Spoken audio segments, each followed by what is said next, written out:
Adrenalīna pilns ceļojums lejā pa ledus kalniņu guļot uz muguru. Jā, tā nav tā pati šļūkšana pa kalniņu, kā cilvēki ir iedomājušies.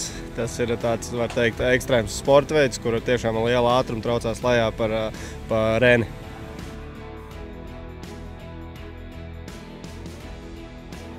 Zināmā mērā tiek pielīdzināts svars sportistiem. Sportisti, kur ir vieglāki, drīkst izmantot papildus svarus, tādas svinu vestes speciāli izšūtas, un respektīvi tad smagākiem sportistiem šāda iespēja nav, un tad tas ir veids, kā var pielīdzināt, taču pārsvarā tā praksa rāda to, ka smagāks sportists tāpat ir smagāks par to sportistu, kurš ir vieglāks un izmanto papildus svars. Līdz ar to pilnībā izlīdzināt iespējams nav. Mums ir papildus svars, man ir 8 kg, Mārtiņam drusku mazāk ir, bet jā, ar šādu te svaru mēs izmantojam to, lai finišā iegūtu lielāku pātrinājumu. Kamanai ir jāatrod pareizais smaguma centrs guļot kamanās, un ja to svaru piemēram, uzliek vairāk uz priekšu vai vairāk uz aizmuguri, tas arī nāk par sliktu tieši braukšanai pa trasi, jo tad neveidojas tas ātrums. Ir jāatrod tas smaguma centrs ideālais priekš tiem sportistiem, lai tā kamana nestos pilnā ātrumā. Es varbūt precīzi neatceros pirmo sacensību dienu, bet es atceros pirmo braucienu pa trasi. Viņš sanāca pietiekami labs no 13. virāžas, un iespējams varbūt tikai tā iemesla dēļ es joprojām braucu kamaniņās, bet ja es mēģinātu atcerēties pirmo sacensību dienu, tad noteikti stresaini un tāds liels uztraukums, kā nu tad būs, jo tas sports tāds neprognozējams un ļoti, ļoti agresīvs, gribētos teikt. No, jā. Jā, es diemžēl savu pirmās sacensības neatceros, bet gan jau tas bija tepat no lejas. Noteikti bija, jā, kā Robis jau teica, ka bija noteikti pārstresojies, uztraucies noteikti nav bijuši labas sacensības, jo mazu medālīti neesmu redzējis mājās.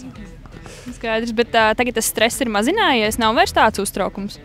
Noteikti Siguldas sacensībās tāpat stress spēja uzkāpt, tomēr liela atbildība pret saviem skatītājiem un tomēr pašiem arī priekš sevis gribas labu rezultātu uzrādīt, bet tā meistarība, kas ir augusi, ir māksla sadzīvot ar šo stresu un reaģēt pareizi un nepaļauties tā teikt stresam.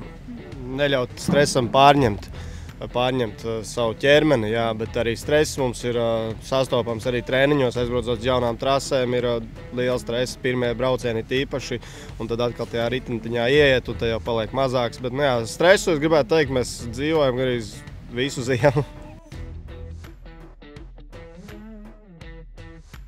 Es domāju, tas ir viens un tas pats, kad tas stereotips, ka mēs izraujam startu un vienkārši guļam trasē un tad domā, ka kurš tad nevarētu nobraukt par reni.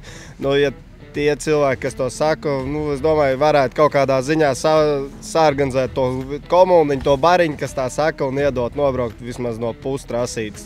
Es domāju, ar to arī pietikt viņiem, lai viņi domātu savādāk pēc tam. Kamaniņu vidē ir stereotips, ka divvietīgās ekipāžas braucēji ir neizdevušies vienvietīgās ekipāžas braucēji. Es domāju, tas ir tāds novecojas stereotips, jo mēs tomēr esam mērķtiecīgi labi divvietīgās ekipāžas braucēji. Un ne mazāk slikti vienvietīgās ekipāžas braucēji.